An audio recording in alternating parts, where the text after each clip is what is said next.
kanyakla kod joma chuo. Wapuonjore na kotenre kod komo nyuol. Ponono nintiere kod ote moramora kotenre kod komo nyuol kata family planning.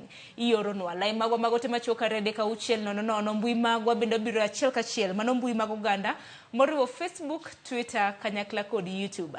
Antiere ka gi jalony mawuok e riwruok mong'ere kaka Reproductive Health Network Kenya. Nyinge Pamela Adhiambo. Pamela roki ni machiegni mos jopiny. Asante. Nyinga en Pamela Adhiambo. Adhiambo.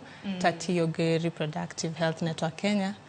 To wan ka Reproductive Network Kenya watiyo gi laktache e kaontis mopogore. To gibiro gimakore i wach mon. Walony gi wach pango nyuol. Kose komo nyuol. To wakonyo mine i kaontis mopogore kaka ginyalo yudo services gi. To watiyo kata gi vijana. Seche moko iwacho ga samidwa address gik moko ber kuloso wete.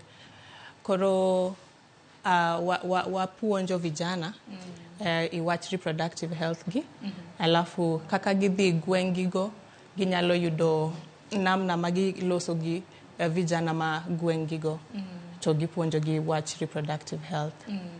Aparo ni paro makama endi ber nikech karamna vijende hemi wacho ni wantiere ngala manyime to bende kwan vijende bende kinga ramne kor gwenge mopogore e pacho ka bende ng'eny. Aken target mar gin vijende rowere mantiere higni adi kama mupuonjo komo nyuol. Watiyo gi adolescent girls. We target nyiri most of the times.